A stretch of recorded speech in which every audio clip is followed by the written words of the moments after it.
the first comment in the side chat there about tearing out all them pines. So now I'm out there. I brought a 50-pound bag of sunflower seeds that I picked up at the store for like $20. I know the moles and the mice and the birds will probably get about 80% of them. I'm debating whether I want to move my giant drum of fuel out of the way and try to get my my tiller out, or I just want to leave the grapple on the front and just drag a bunch of dirt out and just sprinkle them in and then drag over it. And yeah. Plus, I got a bunch of acorn squash seeds. You have a rototiller, right? Yeah, but it's kind of buried in the. It's behind a 55-gallon drum right now. Oh, it's okay. You got the tiller attachment for it. When you said tiller, I was thinking you had a walk behind. I got one of those too, but not for 4 acres. Yeah. Yeah. When you go to use, I brought 3 acorn squash from my squash I got from a local store, one of my Mennonite stores, and I brought a jar of seeds. So I want to randomly put those around. I don't know if they do better in a little bit of shade, a little bit of sun, a lot of shade. I have wet areas, dry areas. I just want to put them everywhere and do a rogue vining acorn squash. I'd love to come back here in like August and have like just squash hanging from pine trees everywhere. That would be cool. One of the things that I noticed last year, across the street when I did the irrigation pipe, I got a 4-foot diameter piece of corrugated pipe going up and down where the ditch makes a 90-degree. So the pipe comes in this way and goes out this way, and I got the 4-foot diameter pipe vertical around it. Well, corrugated metal pipe isn't watertight. You know, where it's a spiral. They take a sheet of it and it's kind of spiraled together as it goes. So you have the seam going around as it goes up. Well, the water travels up then, and it leaks out into the surrounding ground. So the area out around that, when I had the height of it cut down, the dirt cut down around it, it was leaking out everywhere. Sunflowers out there were off the friggin' hook because the soil was wet all the time, and it was like a food forest of sunflower seeds out there. Cool. So I got to go out there and check it again because I brought a bunch of dirt in, but I tried rototilling to mix up the existing dirt where seeds were at to bring it back up to the surface to try to get more sunflowers up there. So I got to go out there and check, see how it's doing. Butternut squash overperformed for you last year. My daughter, the butternut squash she planted the 1 year lasted her 14 months in the basement from the time she harvested it. So, but one of the things that, one of the things when it comes to I'm looking at I got that big monitor over here on this side of what you see there next to us. When you're planting a garden like that, the trees you want, you want trees, depending on where you're at. If you're in a suburban area like this photo here is, I recommend dwarf or ultra dwarf trees. We got some ultra dwarf Meyer lemons, tangerines, and something else. They still produce a lot of lemons and tangerines and stuff, but they're in a smaller space, so we can put more trees together. We got several dwarf orange trees, several dwarf lemon trees, ultra dwarf lemons, ultra dwarf tangerines. We had it was supposed to be a dwarf apricot. Turns out it's a semi dwarf, and but so you can get the more trees you can get in there it gives you a variety of food as well. That way you can have more. Okay, here's one. Yeah, my wife's Granny Smith and Fuji were planted too close together, and she kind of tries to keep them from intermingling. She goes up and prunes and stuff, but they are so friggin' overloaded. She keeps telling me no, don't buy one. I wanted to buy her a orchard ladder the three-legged orchard ladder with a third leg you can put into the tree area. You can get up there and actually do work on it. And she's always not sure. I think the neighbors across the street had to put their horses somewhere else as the construction is going on there, because they didn't. I didn't see the construction company put up a fence in all the photos my wife sent over. They should have put a fence up to replace what they took down. And they had 4 Shetland ponies over there, and they pigged out on apples all the time. And that's some happy ponies. Yeah. There's good. The Michigan cherries usually are ready about 4th of July. They estimate they'll be ready next week. They're a month ahead of ripening. It's unbelievable. Oh, it must be global warming. Yeah, I had to go there. No. Yeah. Hey, Northern Girl Hobbies, how's it going? Northern Girl Hobbies came in on your side, Tammy. Oh, nice. I can answer this for Diane.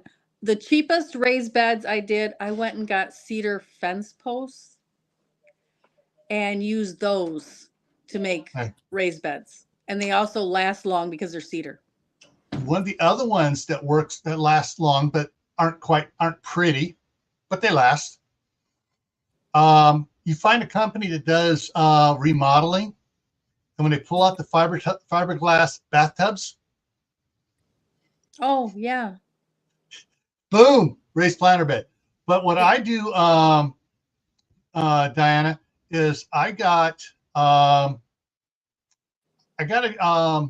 distillery 5 miles away, and they get in shipments of pure, well, not quite pure, 196 proof potato alcohol.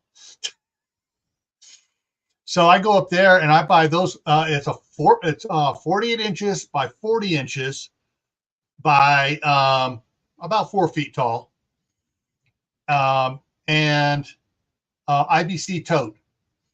And on some of my videos over on Camp Patton, you look at the you'll go to I think there's actually a playlist for IBC totes and stuff. What do you pay for them? $60. I hate you. Everybody around here wants like 100 to 150 a pop.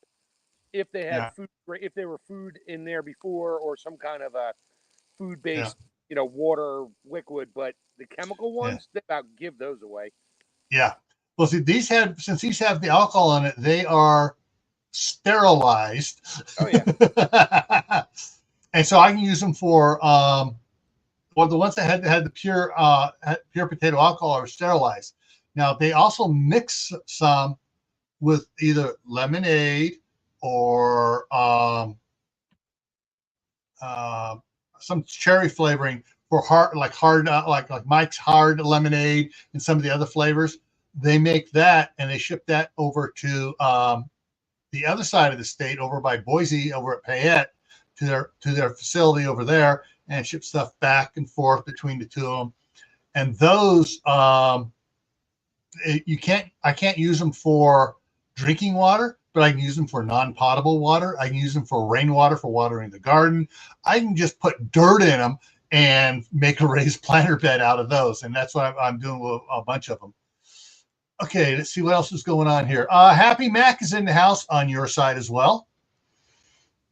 And so actually, all right, let me go in here, cover to the next slide here. There we go. That's why There's another one. I got a lot of 55-gallon drums that had windshield washer fluid in it, the concentrate, which is literally a little bit of water, alcohol, and some blue dye. And I just rinse them out. I don't use it for potable water, although right now I have 2 here at the cabin I'm using for stream water. I filter it, heat it, and just use it for dishes in the shower. Yeah. But because they just had alcohol in it, and they're blue, so the white ones I used to be able to get from bleach, but they grow algae inside if you don't cover them up or. Let's see. Okay, so this picture here, if you look over on the left, you can see some sunflowers up there, but you look at these big leaves, and I'm not sure what type of leaves those are. And it looks like that's a vining plant in there. So it might be some vines of some sort of thing like zucchini or something growing up the sunflowers and everything else. They got pomegranate tree right here in the middle. And it looks like they got I can't think of the name of it right now. The gourd, you cut it open, get the seeds out of it. The loofah? Loofah, yes. And I see nasturtiums down below. I see daisies. I see other things around, other trees and stuff. Oh, that looks like a fig tree in the back there from the bark. Mm-hmm. That looks like a fig tree in the back. I see some marigolds. Those are great to put in between your tomatoes too. Yeah, marigolds down here. Yeah, I see them too, down there. Yep. And then they have a lot of pots too as well. So predicting a decent year for fruit. We'll see. Okay. When I get to the list, ask me about the fruit on the trees I just bought. When I get to the list here. But yeah, so this one here, this is a friggin' forest. And oh, wait a minute. Are those Granny Smith in the back here? Above this metal arch here? It looks like green apples. Yeah. Pomegranates. You got a fig tree. You know. All right. Okay, here we go. So this is what's in my orchard out here that is being for my prepper garden. I got a Chinese or Mormon apricot, a Montrose apricot. In the house, I have a Blenheim apricot dwarf in that came bare root that I got in a 10-gallon bucket, a 10-gallon pot from the nursery that the Chinese Mormon apricot came in. So I'm growing it indoors to protect it from the wind till it gets good roots and is able to go back out. I got a Red Haven peach, and on the Red Haven peach, I pulled off yesterday. I took my little pruning scissors out there, and I removed 38 peaches off of it, and it was in a 7-gallon bucket pot, whatever you want to call those that they ship it in. I took 15 off the Alberta. I love Red Haven peaches. Yeah. Albertas are okay if you can them with some syrup, but those Red Havens, they're just good for eating and canning. Yeah. I got a Parker pear and a Summercrisp pear. Both of these are zone 3. Nice. Very nice. I got Evans Valley cherry. Shoot. Hang on. I'm going to change the image here. Evans Valley cherry is zone 3 as well. I'm cheating. I got this. This is the PDF. If anybody wants it. This is from Town and Country, and this is fruit trees for East Idaho. So if you're in a zone 5 or even a zone 4, when they go a little bit farther north up towards Rexburg and above Rexburg, yeah. So they got all the different ones here. And then I picked up yesterday.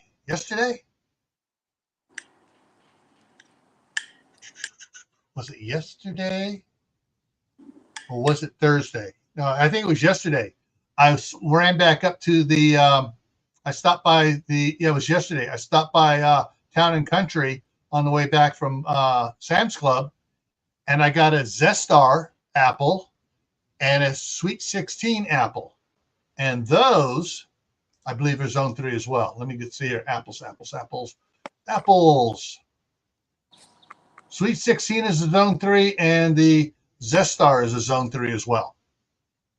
So those are some good ones. Now I have my rainbow chard growing out there.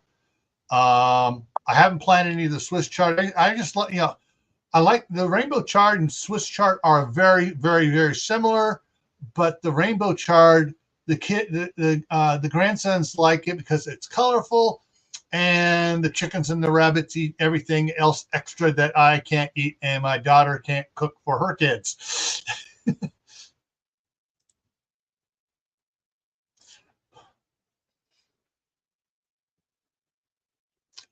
Whoa! Holy macro! I may need to go to Walmart. Yeah, it depends which Walmart store too.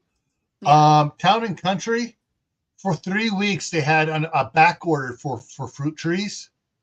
They had a 54-foot semi come in, and it was packed front to back. And it wasn't just packed. The trees were set to lean, and they had them stacked 3 high in there. So it was basically, if they were all laying standing, there'd be 150 feet of trees in 7 and 10 gallon pots. Let's see. I'm just trying to look at the things here, but the thing I have noticed for these good cold hardy trees, in 2 years they've gone up 120% in cost. The 75 or the $73 one I was looking at is 138 or 176 per tree. Whoa. I'm reluctant to put any fruit trees into the property here this year because I have no fencing and a lot of deer, and I'm not here all the time at all. Well, you know, if you eat like cherries, save the pits, or you eat apples, save the seeds, scatter them in your forest. Now, you're going to say, "Well, Tammy, those aren't the greatest ones. They're not going to be true." But you can always graft to them later if they survive the deer. Yeah. And that's one of the things we're going to be doing with these trees here on the Chinese and on the apricots. We're going to graft from one to the other, so they're both self-sustaining. Same thing with the Red Haven and the Alberta. We're going to graft from one to the other, so they're covered. And the same thing with the Parkers. We got 2 Evans Valley's cherries because they're self-pollinating, but I got 2 of them, so they're going to pollinate each other anyways. Yep. And that'll make a bigger crop. Yeah. Even if it's self-pollinating, if you have 2, the more pollen, the bigger the crop. And it's just the way it is. Yeah. So the we'll probably do the same thing with the Zestar and the Sweet 16. Mm-hmm. What we may do, I got to talk to the staff sergeant when she gets up here. Make it 2 more of those. And here's why. Because their rootstock is zone 3 rootstock. Mm-hmm. And then we'll graft some of the Fuji and some of the Granny Smith to them. Yes. And so my wife will just, when she's coming up, she'll go out there and she'll cut a bunch of them, wrap the cuttings with wet paper towels, stuff it in a garbage bag, drive it up here, and we will graft either the night that evening when she gets here, or early the next morning we'll graft. Yep, perfect. And so with these trees and stuff like this, these will produce without me doing anything to them. And there are several garden channels out there saying, don't prune your trees anyways. I've always found you need to do a little bit of pruning just to keep the airflow. I like to direct them and get the sunlight. I like the sunlight down in. Yeah.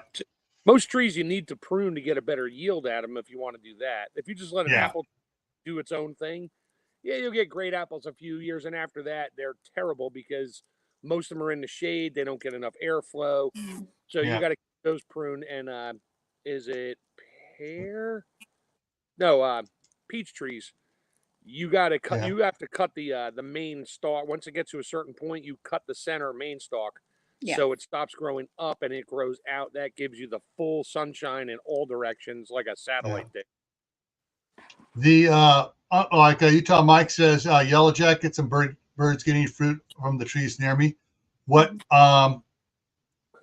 we did when the trees were smaller, we had all these CDs from AOL and Net Zero and all these, hang them from the trees. And we just hang those free discs we receive in as junk mail. We saved them and we just hung them in the trees and drove the birds and everything else nuts. All right, I think I got one or two more here on it. Okay, and this is what I was wishing Hallie was in here. And Hallie just did a couple videos on the common space gardening, but guerrilla gardening. So guerrilla gardening is one of the things with guerrilla gardening is you're tossing seeds out there everywhere. You go to the city park, the areas where they got trees and stuff, you toss seeds and plants out there of stuff that grows in the shade. You have a national park or a state park or a regional park in your area where they got hiking trails. You go on the hiking trails, look around, nobody's around. You go off and start tossing stuff off trail. You create gardening everywhere. I do that. We have a linear park. It's called a rail to trail, where it used to be a railroad bed that they have paved over, and you can use it for biking. It actually goes from one side of the state to the other, and it goes north to south in several areas. And the part that is closest to me, when I walk on that, I throw out asparagus seeds that I have soaked. I throw out black walnuts. I throw out those cherry seeds that I've saved in my refrigerator. All sorts of things that I collect from other places, I throw out in that linear trail. In the open sunny spots, I just seed it. And everybody's like, why is there so many black walnut trees along here? Why is there so much of this? I don't know. Why are there tomatoes growing down by the stream? Well, I don't know. I only do stuff that will come back year after year. Yeah. If you Squirrel pie. Yeah. You have squirrel problems? They call that mincemeat pie. The squirrel pie. Cherry tomatoes. If you leave any cherry tomatoes on the vine, you'll have cherry tomato plants growing there the next year. Yep. Yeah. All right. All right. So guerrilla gardening is you're being, like a guerrilla warfare. You're going out there, you're planting for survival later on. Howie says a lot of the national parks, national forest areas are best for that. Common space areas like along the trail, like everybody walks and stuff. You plant stuff there like that. Howie was in one of his videos, trying to think, this last summer. I think it was around August. He had planted a bunch of cucumbers and what was else? But basically, vining ones, and he'd go out there. Oh, get up the tree, and then when he got out there later on, the trees were full of squash and cucumbers and stuff like that. And he's climbed up in the tree and he's harvesting up in the tree, and people are walking by and they don't even see him up there harvesting. He's got his bag and he's harvesting cucumbers and stuff like that, and they don't even see him. No. And you don't have to look up. Do anything. Just let them go. If they survive, they're good. And then you save those seeds. Yep. Yeah. Yeah, like Johnny Appleseed. Yeah. Just, you've eaten an apple along the trail, plant the seeds. Now, Howie was talking about common space. I think he was talking on the streets. So they got the curb, a quote green space, and then the sidewalk. And he went around and planted a bunch of fig trees in that green space. The homeowners can plant anything they want in front of their house in that green space in front of their house. As long as somebody doesn't weed whack it or run it over with the lawnmower or rip it out, you're okay. Yeah, but he'd tell the people, "Hey, I'm planting fig trees here. I want to get fig trees on the island here." And everyone he talked to was, "Yay, yay, yay, figs!" Now, always amazing. Yeah, gifting gardening is a different way of doing it, and that is if you get to know your neighbors around, or you hear someone's trying to figure out what sort of shade tree to plant. Go visit them. Hey, you got ultra dwarf, which are small, not good for shade. Dwarf, for shade. Semi-dwarf and standard are good for shade trees. You got apples, apricots, pears. You start listing off all the food, and they're going, Yeah, you plant them as a tree, and you get food from it too. You want one? I got a little seedling for you. And you gift trees to people. Hey, Denise, how's it going? She's in on your side. I can do any back and you see non-native grasses from horse packers. Yeah. The I think that's the last one I got on that. Yeah. Okay. Oh, we lost Mark. No, you didn't. No, we lost Tammy. Wow. We lost Tammy. Uh-oh. Maybe her boys all got on the computer, used the Wi-Fi up, and she got bumped. Now,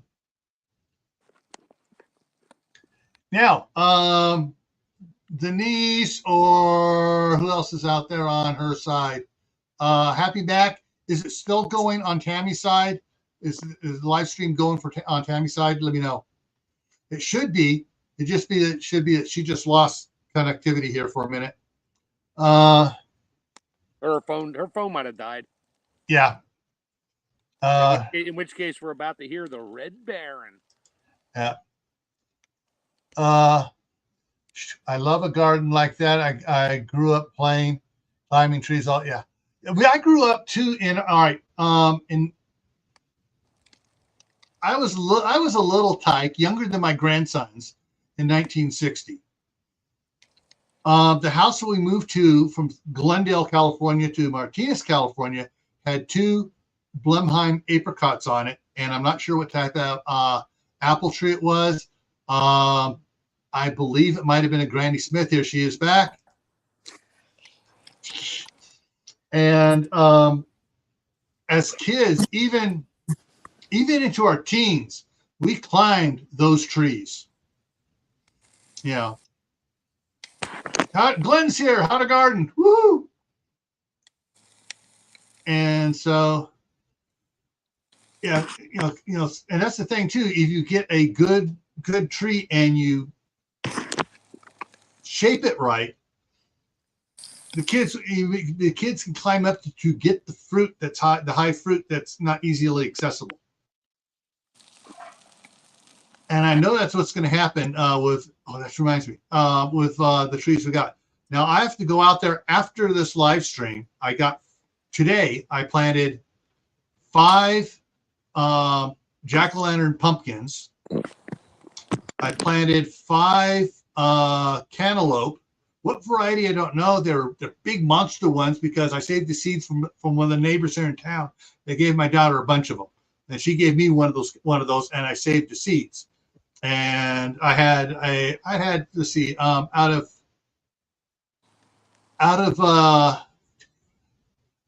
12, I had 10 germinate. So I've had those seeds for several years too. So I got 5 more to plant after the live stream, but I also need to go out there because the Zestar and the Sweet 16 have little apples on them, and I need to go out there with my handy dandy Fiskars garden. This thing is the coolest thing. It's serrated, it's scissors. This side here is a straight flat knife. This is a serrated knife, and you got the scissors. I love this thing. It's great. It's really great for tomatoes. Reach in, so when you just go and collect your tomatoes too. But I got to take all the fruit off of those because we wanted to put all its energy into roots, not into fruit. That's like pepper. That's where I learned when everybody goes to the store and they buy look, this bell pepper plant already has a pepper on it, and they plant it. Guess how many peppers you get out of it? 1. I buy it. Well, I don't buy it. I plant my own. As soon as they start little flower, I let the flowers go. And as soon as they get little tiny peppers, you're in the mulch pile. Nip them off, and that plant will double in size in about 2 weeks. And then you start picking them early, and then it just goes haywire, which is great. Same with tomatoes. You always pick the bottom leaves below the first set of tomatoes. All the energy goes to the first set. When that one's pretty much ripe, trim the next bunch of leaves because you already got another set coming. Yeah. and then trellis them way up, which mine are like 8 feet trellises right now, and they're only up 3 feet. But yeah, look, I can just tell by you telling Mike's comment, he has one of these things are razor sharp. I got these over at, it was either Sam's Club or it was at Home Depot, a 2-pack, the regular pruners, hand pruners, and this. And they both have belt sheaths for them. So, let's see here. who makes that? Is that Fiskars? Mm-hmm. Okay, I think I have a set my wife bought me. I just haven't. Yeah, I got one of those. Yeah. I just haven't yet. I just grab the kitchen, go out there and nip what I nip. Yeah, and it's for a prepper garden. You're looking for stuff that all right, seasonal stuff, pumpkins, butternut squash, zucchini, crookneck squash, patty pan, stuff that you plant year round.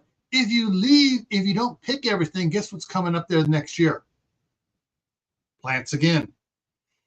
So if you have like I know several people that have a vacation property cabin where they go up and they go fishing or they go hunting or they go up and spend a couple of weeks up there with the family and stuff, and they usually don't do much with it.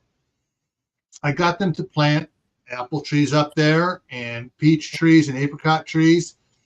And I tell them, if you're going to plant it, though, you got to make a cage that goes around it. Most of the guys I knew that were doing this were construction, and the concrete wire that goes in the base of like for a foundation or whatever, that stuff comes in rolls, and then you get that, and there is not a deer alive that can get through that stuff. And they make a big old cage out of it, drive several posts in, put it on there, then wrap it one another, and it's just 5 foot wide. And then they put one up even higher, so they don't try to climb up to get over it. It makes it too high for them to climb. They're like, heck no, I ain't climbing that. And gives the tree a chance to grow big enough to sustain produce fruit and be able to sustain itself against the deer and other animals after several years. And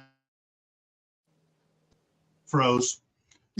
And again, tell them, plant like cherry tomatoes, and what is it? The beefsteak tomatoes love to seed themselves as well. Yes. And you plant that stuff, and then you start planting your herbs out there, and you get a pot with decent sized plant in it. You go out there and you plant it in the ground. You do a couple of years at home, make sure it's big and strong. You take it up there, you plant it in the ground, put a cage around it for a little bit, make sure it's well situated and rooted so it's strong, and you can get your prepper garden going at your vacation home. That if something happens and you have to, all right, folks, we're moving to the cabin. You have food growing up there. Yeah. Okay, hang on. What's Seabass say?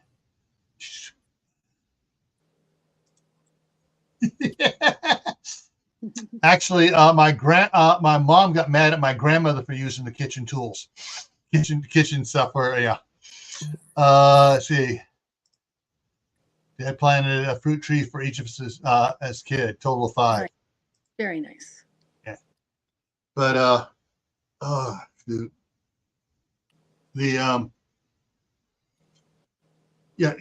so a prepper garden sounds almost like a homesteading garden, which it kind of is, but you're going to limit numbers and stuff to ones that are that if you have to later on, you can expand it from. Mm-hmm. For trees and stuff. And the type of plants you have out there that are seeding, like, all right, we're gonna plant out cherry tomatoes over here, and we're gonna plant big beef or beefsteak or something else over there, and just let those seed themselves year after year. If you have an area that is near a creek or whatever where it's wet enough to sustain. Begins with an A, has the little things on the top of it. Asparagus. Oh, yes. Any ditch. If you have a ditch. Yeah. They like ditches. They like wet feet, but well-drained soil, but wet feet. Yeah.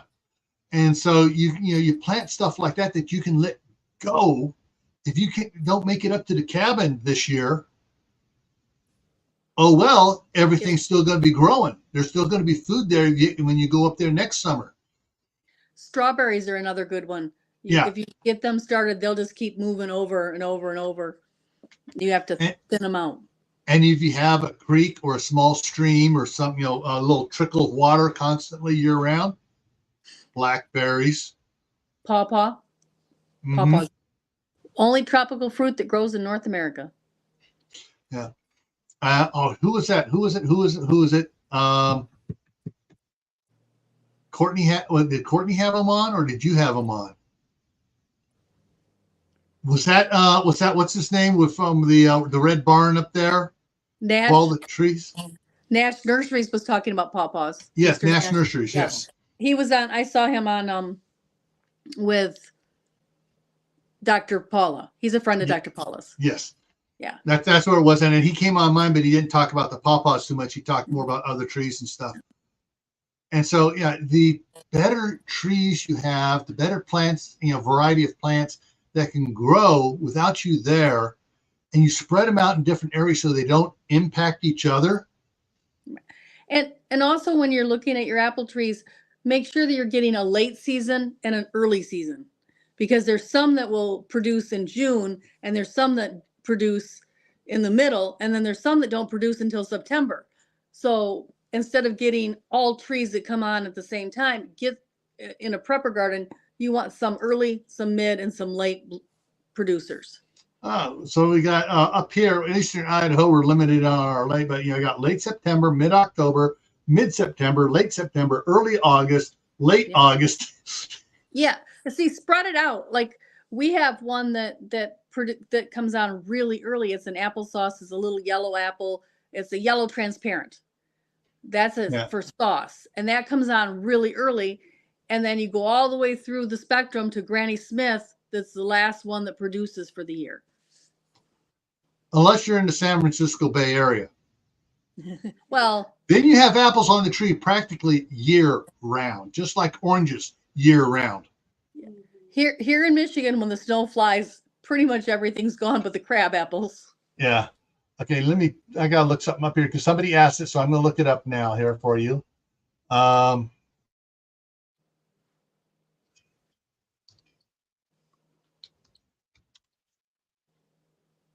Genus, California.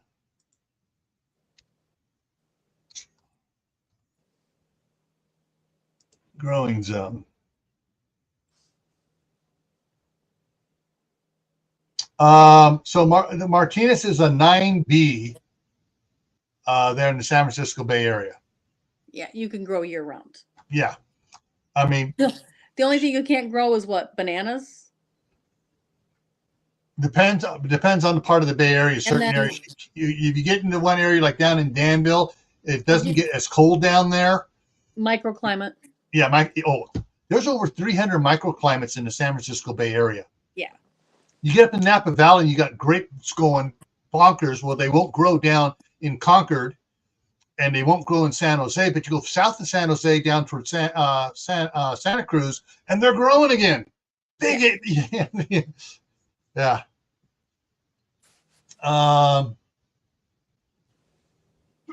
But yeah, there's there's a lot of stuff, and microclimates. This grow zone map says this, and you're like wrong, because we have this zone here, and you go over 5 miles away, and they got a different one. The funniest thing I love telling people about microclimates in San Francisco. So you got the San Francisco Bay Bridge going from San Francisco to Oakland.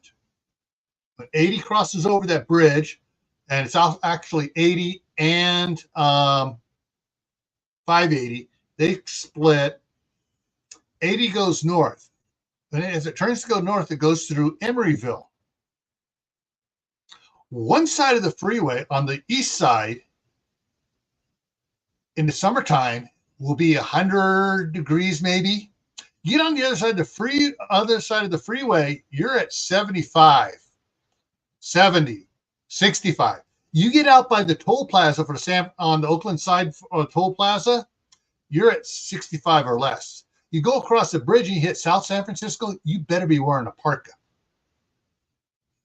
Because and most people think Mark Twain was joking. He said the coldest winter he ever spent was summer in San Francisco, because that fog comes in and it is an ice fog off the ocean. And you're muted, so just want to make sure you know you're muted. I was agreeing. Damp cold is worse. The damp cold and the ocean. We have the Great Lakes effect here, which is like having an ocean on all four sides. Yeah. And so there's going to be a lot of different type of plants you can plant out there. And if you have your cabin is out there and you have acreage, you can plant some. You can go in one area way out there, plant some mint. You can go over there and plant some, and if it will support them, you plant Jerusalem artichokes or sunchokes out as well, because they stay underground. Yeah, the rabbits love those. Yeah. Good luck with that. I've tried twice now. I've given up. The rabbits dig them up like as soon. They like stand there waiting for me to walk away.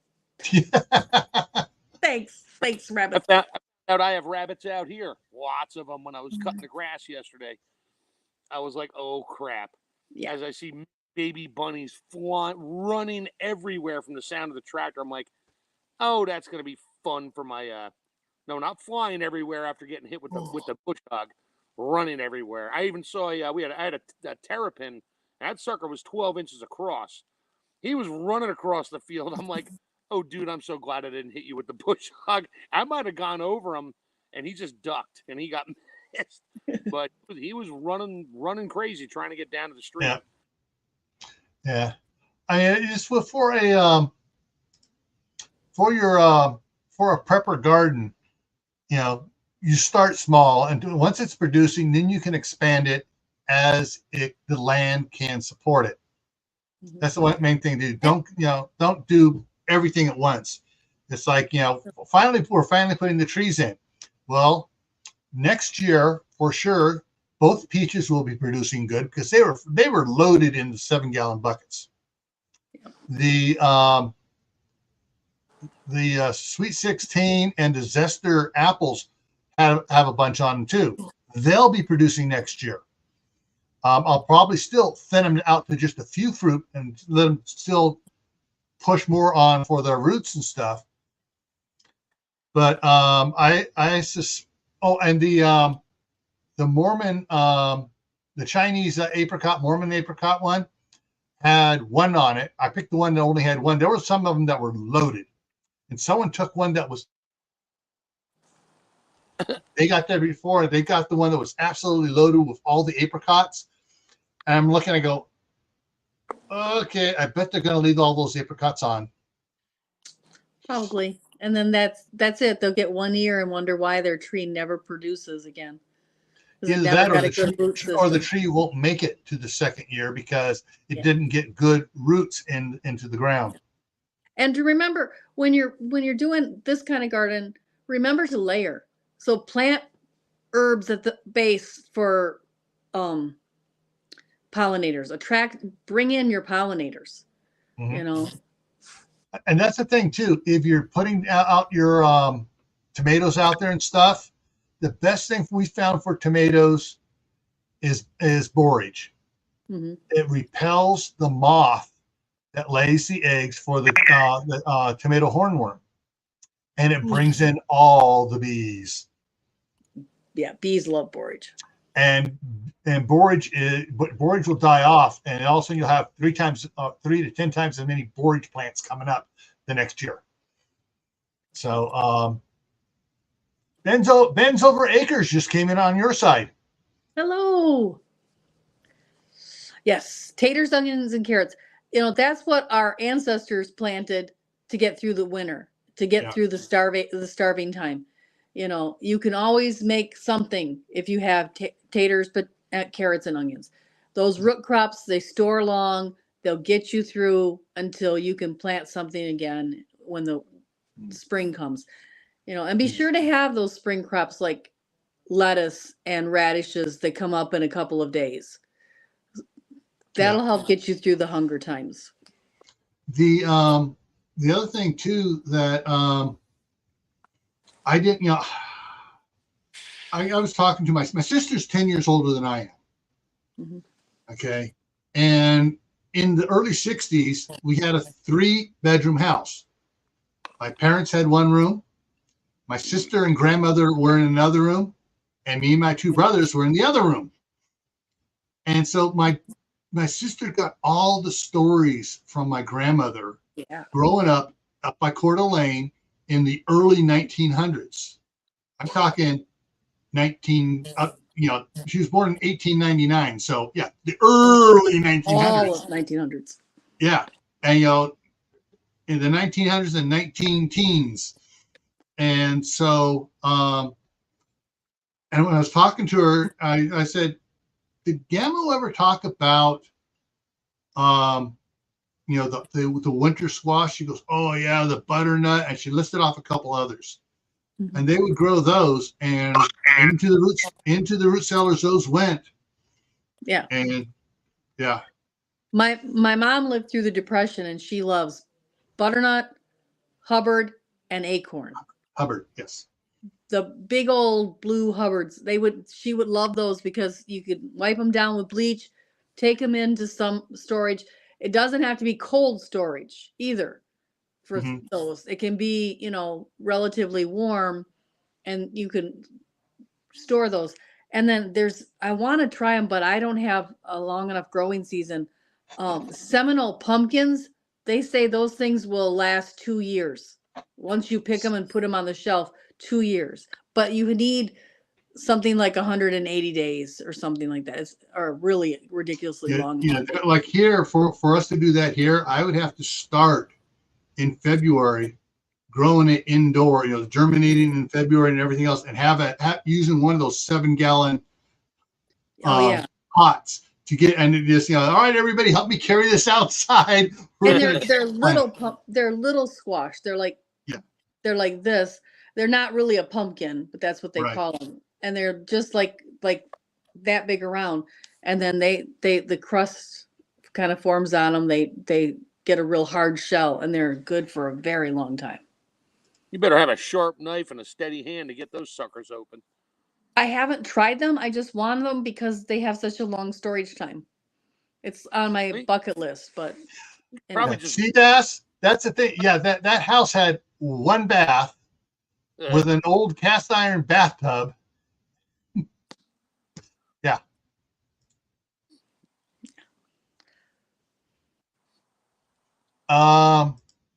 Yeah, that's okay. I got to bring something up here. Let's see if I can find it here. You can roast it. Someone else was asking about this. I'm going to try to bring it up here. See if I can find it here. Channel content.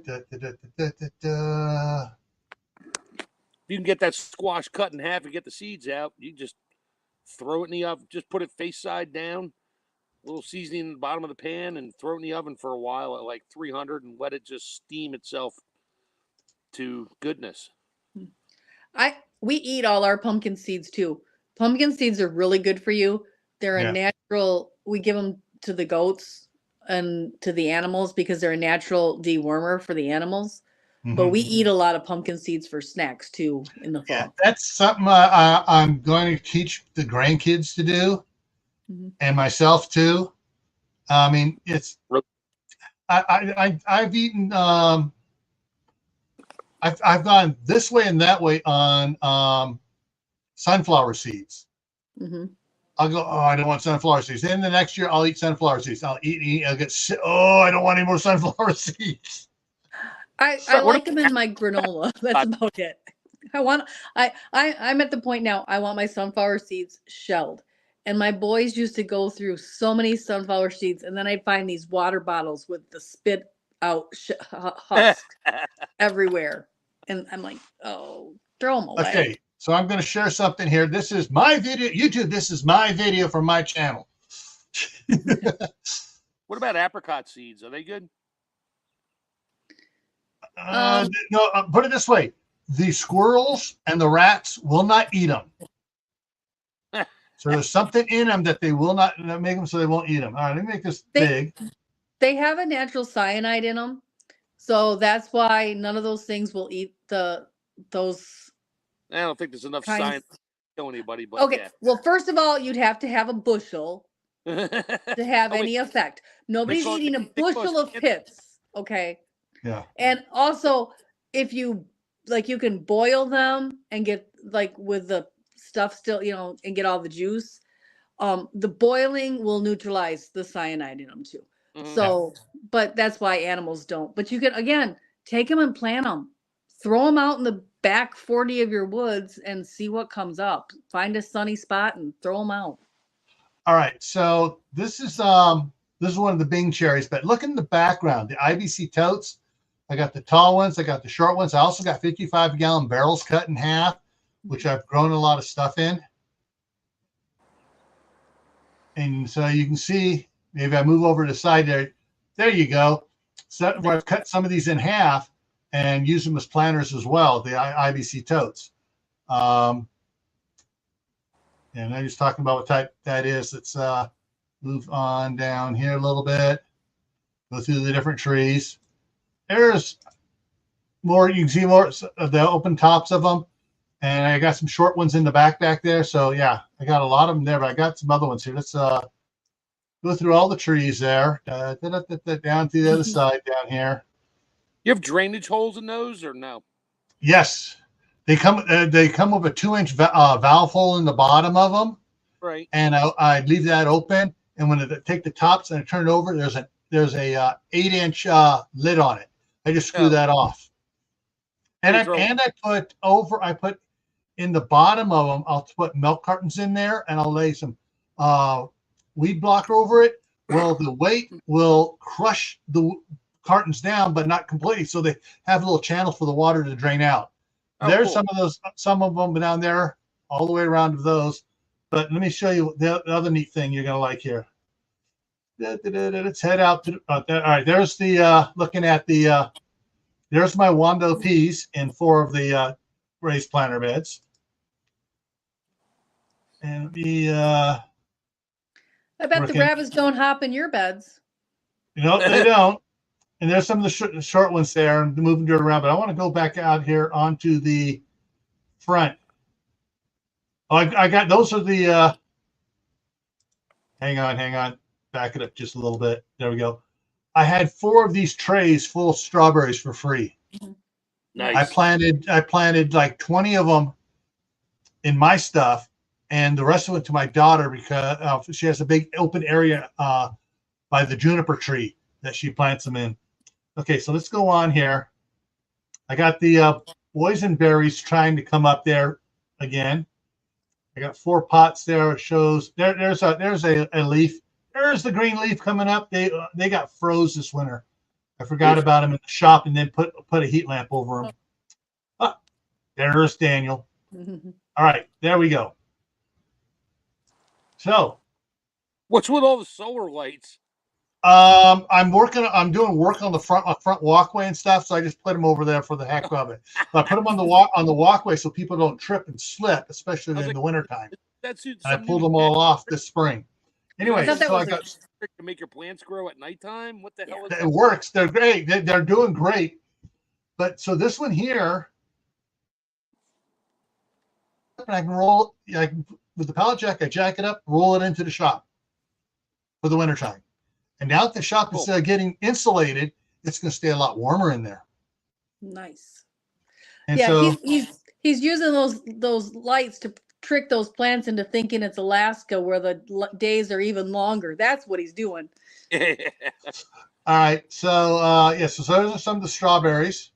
The 2 here at the top are the ones that survived the winter. The other ones are some of those new ones I got that are already acclimatized to this. The 2 that survived the winter were actually from California. So And then let's go over to the next one here. There's my Grand Rapids lettuce. I got 9 of them in that one going. Grand Rapids is wonderful because it loves the cold, and that's a nice thing for a lettuce. They can get a jump start with those. And then I got out in the front. I got 2 more out here. The far one has 9 strawberries in it. And this one I'm still adding some soil from the compost. I got all these half barrels. Probably not this year, but next year I'll probably fill them all up with the compost I'm making this year and turning over and stuff. And they'll probably be full of annuals, perennial, whatever the single seeding are for daisies, carnations, just a bunch of flowers out there. That reminded me, if you're near a cattle farm, they have mineral feeders that look like these half buckets. You can get those really cheap from cattle operations too. So look for dairy farms and cattle. Yeah. And they have mineral feeders that they might sell you the buckets. Well, some of them around here, just give them away. Well, you want some? Here's 20. You got to take 20 if you're going to take one. Yeah. Take them. They work perfect. That's what I have in my garden. Yeah. I forgot about that. You said that. So those are some of the strawberries I planted out there. But this is going to show it here. So I got 5 golden zucchini out there, and the other little spots out there are short stuffed sunflowers. And the sunflowers are doing pretty good. And let's take that across, coming back. Oh, and over here, there's one of the cabbages. The monster cabbage got too big for indoors, took it outside, and then we got a freeze. Oh, no. I have, there is a rainbow chard growing up in the one container next to it. And then I have my garlic. Freaking cutworms were in there eating the tops off the garlic. Garlic? Yes. It's the only pest I've been able to find in there. And when I tossed them out and introduced them to Mr. Cobblestone, the garlic started growing again. But, hey, they're Italian cutworms. But and so even any of these, I can roll these totes. These are going to be a little more tougher, but I can get them into the shop. And I got 3 more unused ones behind there. And so, yeah, there's a lot of there's another one I am filling. I can't. So yeah, I got a bunch of good ones there. And so the IBC totes, if you can find them, you can do it either. Come on, skip ad. Jeez, why does it keep showing the ad? And I bet I get maybe a penny if 20 people watch the ad. So let me go ahead and stop that. The IBC totes, if you do them the 4 foot tall, I love those for the low growing daikon radishes. They can go down deep. The deep root carrots, they can go down deep. But you're not bending down on the ground trying to weed around them. You're standing up there chest height and you're going out there just weeding and taking care of them. Because on the let's see if I can show that again here real quick. If it gets to it right here.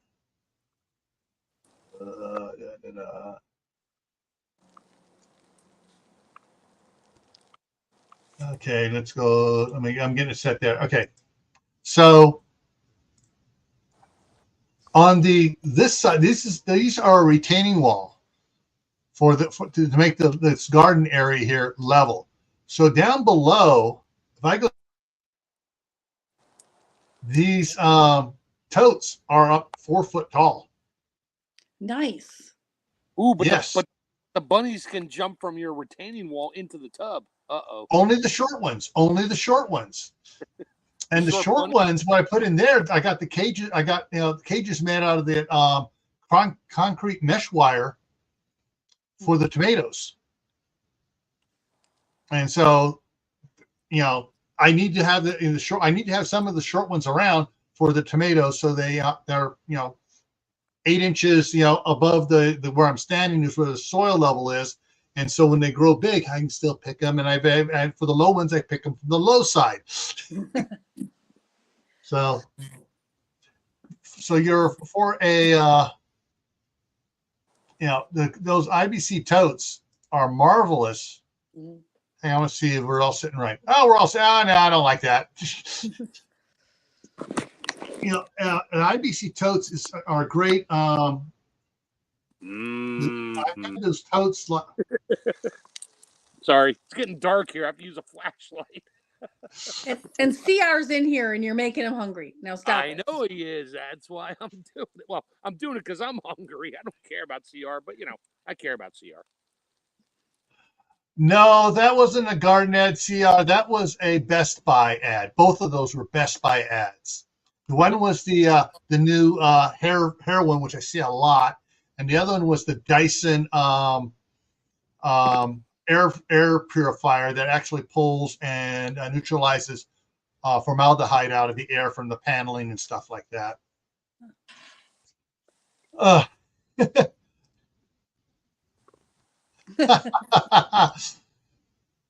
And Steph's in the house. Woo! But I love those IBC totes for a prepper garden because, I tried to take a couple down to California. My wife said no. Then she kind of wished she had a couple down there, but she didn't want me to bring it down there just to bring it back in a year or 2 or 3 years when she retires. But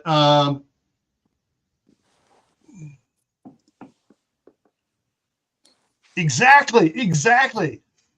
Oh, there is a cute one here. I got to talk about it here. The IBC totes. They took it.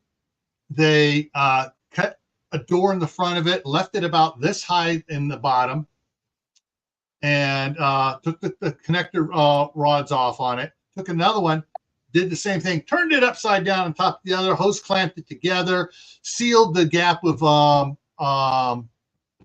flex tape. Oh, sealed it with flex tape on it.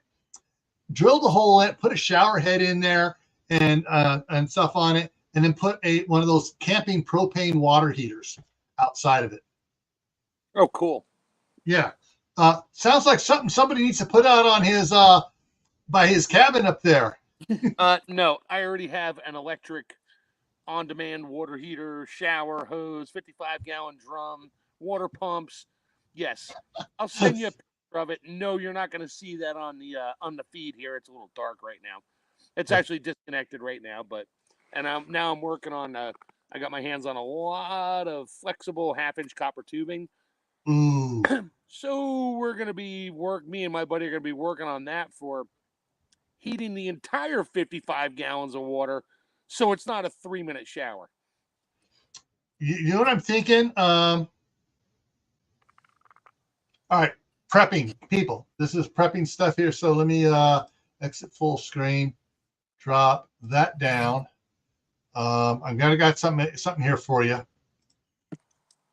Okay, I got both the single and double of these years ago. I had the double in my shop in California.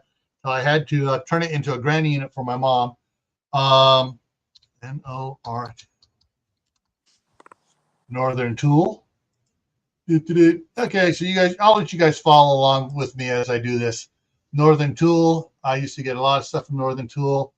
I'm looking at 55-gallon EAR.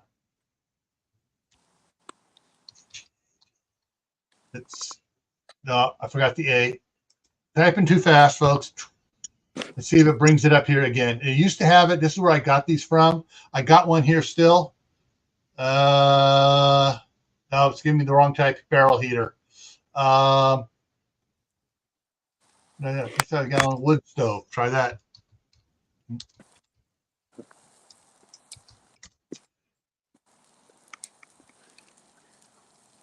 Oh, they don't have the parts anymore, or at least they're not carrying it.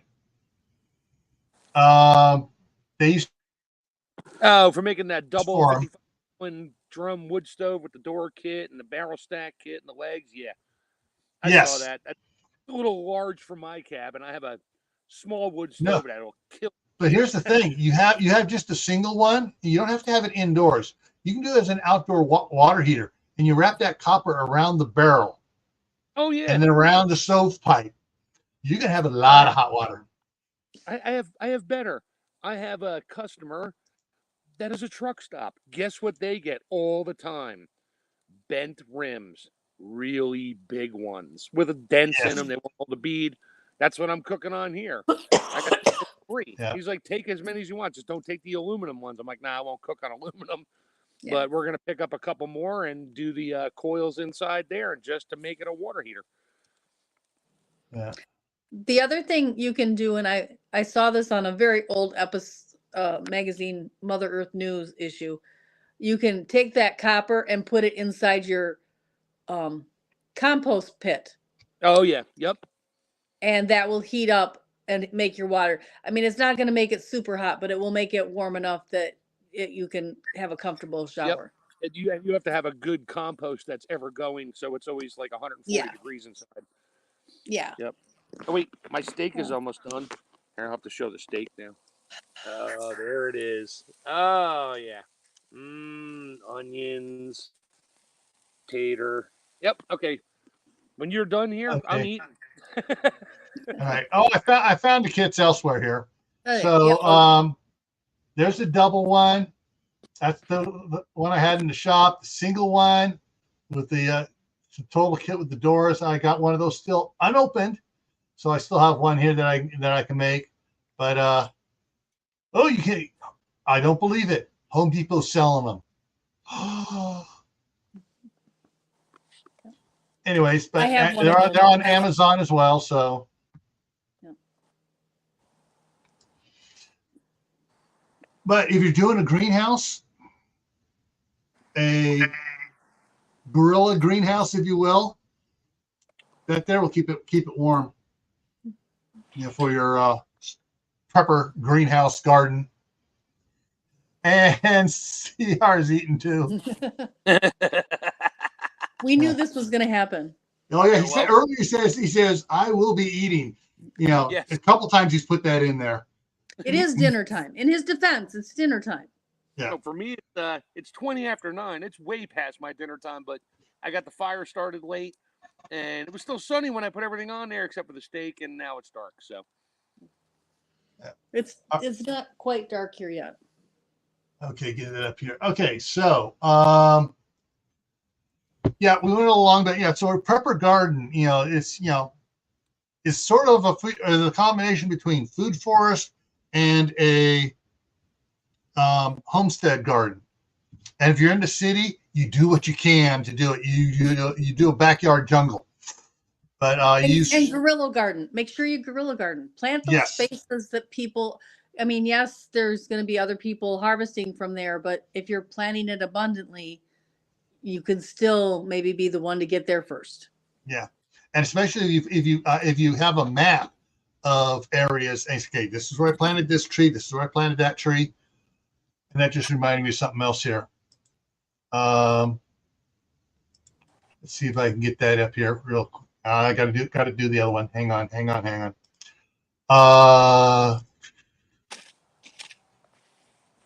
Okay.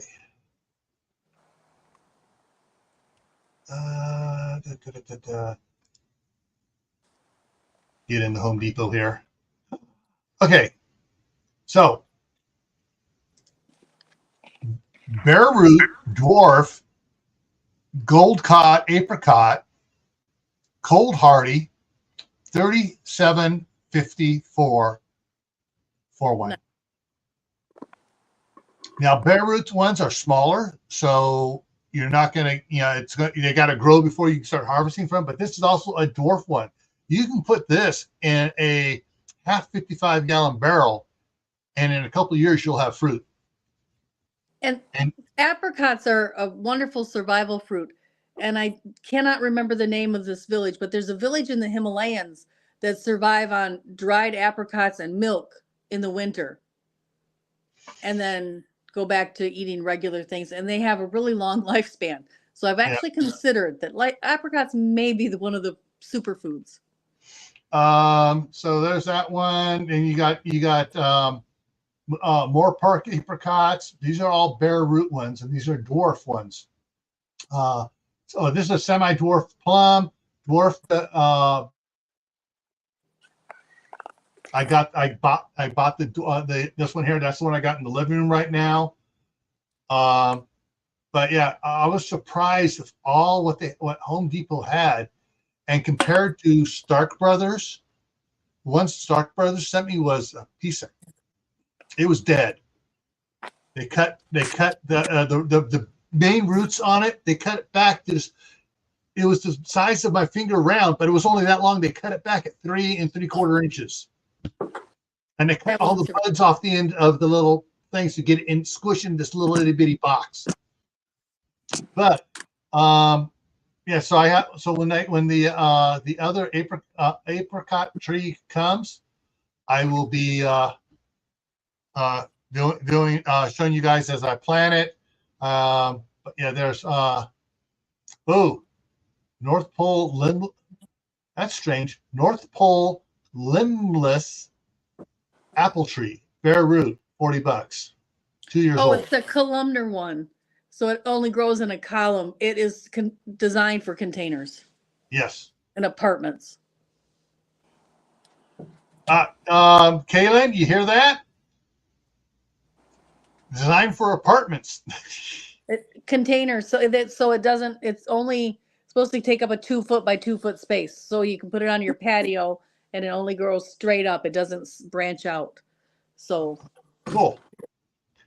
Yeah, they're called columnar trees. So they're designed to be a column and not tree shaped. That's almost to the point of me thinking maybe I ought to get a couple of those. So yeah, I can put them out on the back patio so they get their frost hours, but I can grow them indoors. Yeah. For the wintertime, for the for whatever hours and stuff, in the springtime and stuff, the fall and everything for the grandsons, where get them into it. But anyways, yeah. So that's my mom used to order bare root trees and roses and everything else. The root stock and stuff, the way the roots are done and stuff on the ones here, like the one that I got from Home Depot here, and it had leaves on it already. It wasn't dormant and totally dormant and everything, but it had a good sized root ball on it. Mm-hmm. And it's doing fine. So I will know after I get the next one, because I also have saved in my cart. I got some apple trees, a dwarf apple tree saved in my cart too, because I know the wife is going to want them. And they're $37 for what's in the cart. So nice.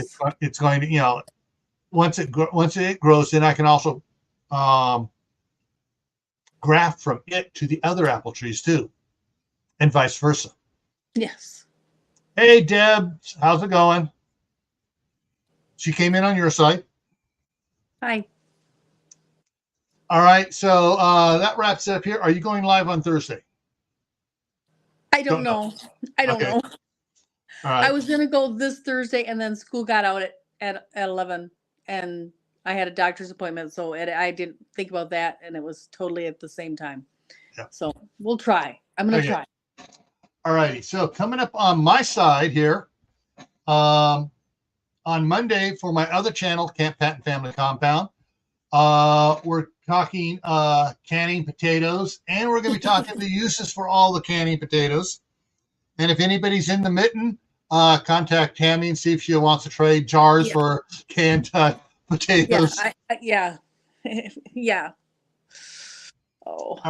All right. And then back here on Gray Man Prepping on Tuesday for Tactical Tuesday, The topic is, what is your biggest prepping concern?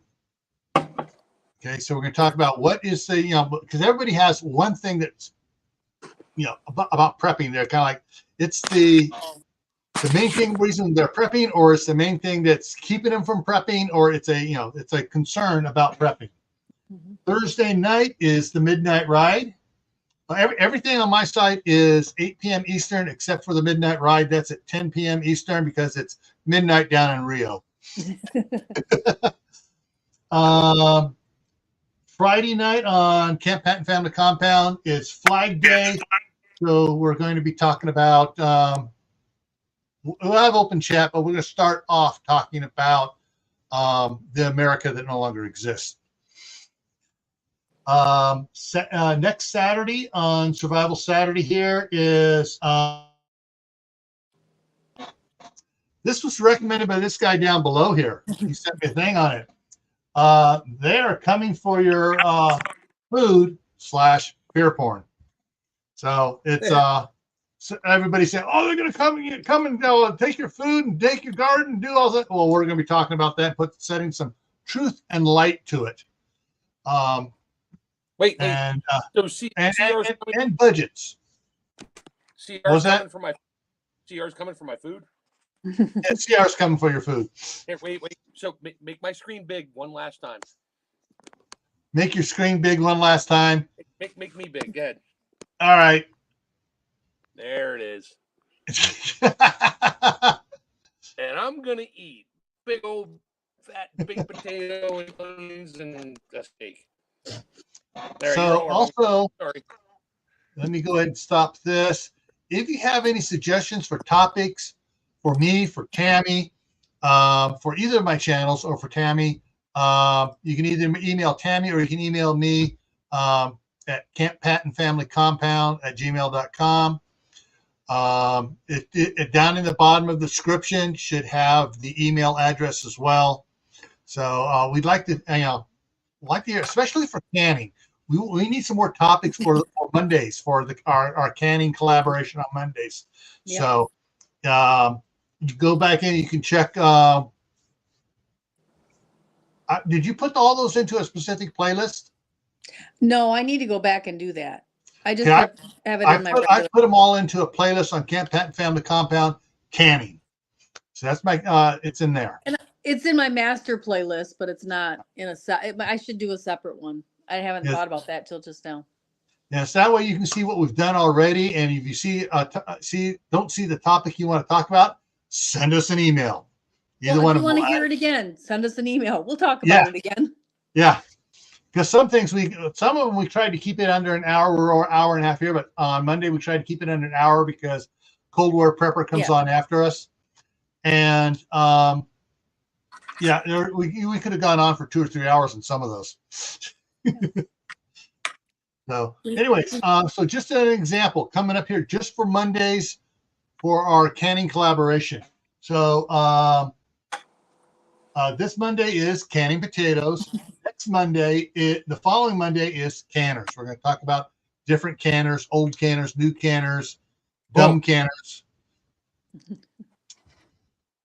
What was that, Mark? I said cool. Okay. Sorry, my mouth. I'll get my baby out and show everybody my baby. Okay. The following Monday on July 1st, no, not July 1st, on June 24th is Canning Science. We're going to visit the truth? Uh-oh. Huh. And we're not talking alphabet agency truth. We're talking real science. To quote one of my favorite lines from a favorite movie, you can't handle the truth. Yeah. Jack Nicholson to Tom Cruise. Yep. All right. On July 1st, the topic is low sugar canning. Well, that's what my wife is doing right now. So it's playing with low sugar canning. That's all you, Tammy. And that's the last topic we have for canning, unless you guys start suggesting some of them, and then we'll just keep adding them to it. Freeze drying for one. I can do a freeze drying one a little more advanced. Okay.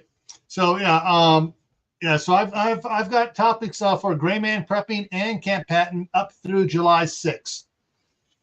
So if you want to want as a topic, whether it's prepping, canning, gardening, whatever it is, send it to us and we'll address it, because we're not narrow-minded. We're not scared. We'll talk. All righty, so we're going to wrap it up here now. Thank you, everyone, for coming in the side chat. Thank you, Tammy and Mark, for coming up here. I wish Howie could have made it in here. We would have gone for another hour if Howie had been here. Oh, yeah. I can listen to him for hours. He has so much knowledge, and he's so wonderful about sharing it with everybody. Yeah, and he put out another video today. So Food Forest Permaculture. I think great source if you want to know about food forest gardening. You were going to say something? I said I think he did 2 videos today. Yeah, I didn't get. Well, of course, I may have been outside, and I only get so many notifications stacking up in here, so some of them get bumped off. All righty, everyone. So as always, watch me freeze. As always, stay happy no matter what life throws at you. Stay safe. Don't go out and do anything foolish. Keep adding to your preps. Water, food, medicine, clothing. Learn a new skill every month and plant a garden outdoors and indoors. See you around, folks. See ya.